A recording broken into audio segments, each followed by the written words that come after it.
我諗咧，在場冇乜邊位係比我識得黎廣德更加耐㗎啦。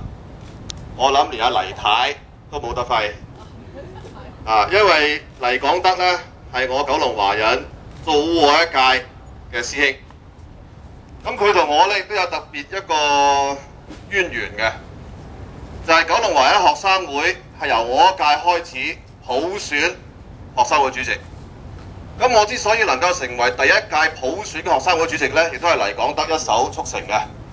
因為黎廣德呢係我早一屆嘅學生會主席，喺佢嘅任內係將九龍華人學生會嘅章程呢係由間選改做直選，改到普選嚇。咁啊，所以我識黎廣德咁耐呢，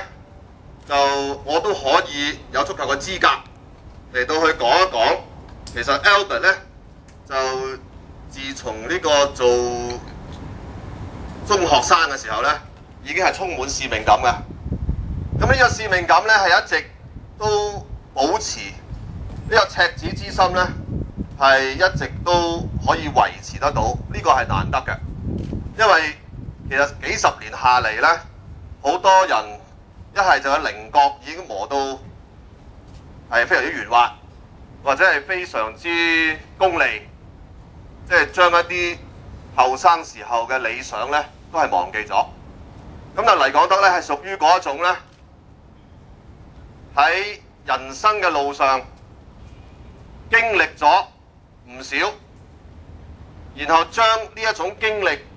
能夠喺貫徹佢年青時候理想嗰個體現出嚟嘅時候，係變得更加係世故一啲，更加咧係有力一啲，更加可以喺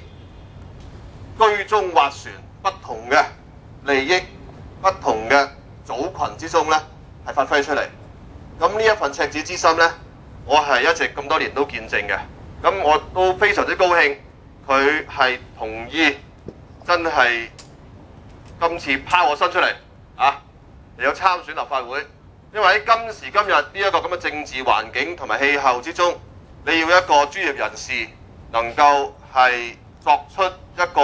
咁嘅決定呢，的確唔係一個容易嘅事，亦都係佢呢份赤子之心最有力嘅見證。咁我喺呢度再一次